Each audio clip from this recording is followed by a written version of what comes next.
South ఇండియాలోని అతి తక్కువ ధరలకి రత్నాలనందించే ఏకైక సంస్థ 6JVR.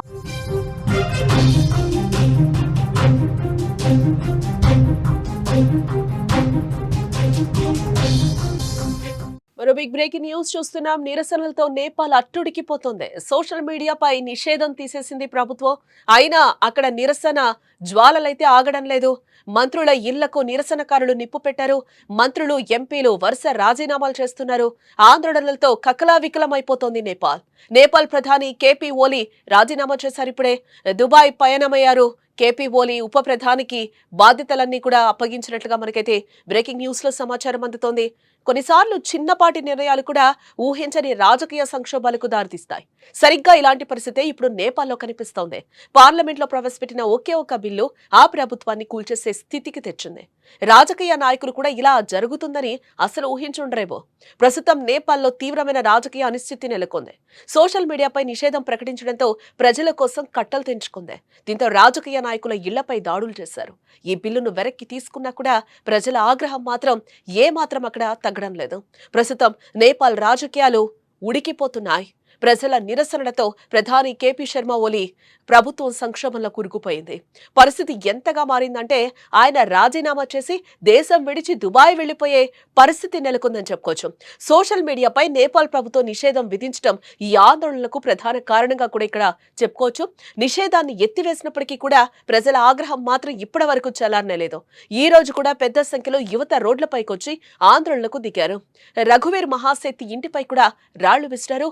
నిన్న రాజీనామా చేసిన హోంమంత్రి రమేష్ లేఖకు ఇంటికి నిప్పంటించారు. నేపాల్ కాంగ్రెస్ అధ్యక్షుడు షేర్ బహదూర్ దేవుబా నివాసాన్ని చుట్టుముట్టి ఆస్తి నష్టానికి పాల్పడ్డారు. నిరసనకారులను అదుపు చేయడానికి పోలీసులు తీవ్రంగా శ్రమిస్తున్నారు. పలుచోట్ల కర్ఫ్యూ విధించారు. కానీ నిరసనలో మాత్రం ఆగడం లేదు. నిరసనలో చనిపోయిన యువకుల కుటుంబాలకు న్యాయం కావాలని, కేపీ ఓలీ ప్రభుత్వం దిగిపోవాలని నిరసనకారులైతే ప్రస్తుతం అక్కడ డిమాండ్ చేస్తున్నారు. ఈ ఆందోళనలు మరింత హింసాత్మకంగా మారాయి. ప్రధాని ఓలీ, అధ్యక్షుడు రామచంద్ర పౌడెల్ ప్రైవేటు నివాసాలకైతే నిరసనకారులు నిప్పు పెట్టారు.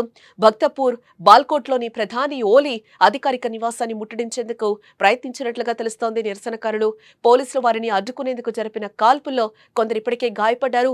మంత్రుల ఇళ్లను కూడా నిరసనకారులు లక్ష్యంగా చేసుకుని నిప్పు పెట్టారు. మరోవైపు ఈ ఆందోళనల నేపథ్యంలో మంత్రులు వరుసగా రాజీనామాలు చేస్తున్నారు. నిరసనలకు నైతిక బాధ్యత వహిస్తూ నిన్న నేపాల్ హోంమంత్రి రమేష్ లేఖక్ రాజీనామా చేయడం జరిగింది. తాజాగా వ్యవసాయ శాఖ మంత్రి రామ్నాథ్ అధికారి, అలాగే నీటి సరఫరా శాఖ మంత్రి ప్రదీప్ యాదవ్ కూడా రాజీనామాలు ప్రకటించారు. పలువురు ఎంపీలు కూడా తమ రాజీనామా పత్రాలను సమర్పించినట్లుగా సమాచారం అయితే అందుతోంది. దేశంలో రాజకీయ సంక్షోభం తీవ్ర స్థాయికి చేరిందని చెప్పుకోవచ్చు. ఇలాంటి పరిస్థితుల్లో ప్రధాని కేపీ ఓలీ కూడా రాజీనామా చేశారు. అనారోగ్య సమస్యల కారణంగా దుబాయ్కు వెళ్లాలని కూడా నిర్ణయించుకున్నారు. హిమాలయ ఎయిర్లైన్స్ విమానాన్ని ఆయన ప్రయాణం కోసం సిద్ధం చేశారు. సన్నిహిత వర్గాలు మాత్రం ఆయన వైద్య చికిత్స కోసం దుబాయ్ వెళ్తున్నారని చెప్తున్నారు. అంతేకాదు ఆయన ఉప ప్రధానికి తాత్కాలిక బాధ్యతలు కూడా అప్పగించారట. ఈ రోజు సాయంత్రం 6 గంటలకు అఖిలపక్ష సమావేశానికి ఓలీకి పిలుపునిచ్చారు. మరి ఆయన వెళ్లే పయనం ఎలా ఉంటుందో కూడా మనం చూడాలి. పరిస్థితులు ఎప్పటికప్పుడు నేపాల్లో మారుతూ ఉన్నట్లుగా కూడా మనకి సమాచారం అందుతోంది.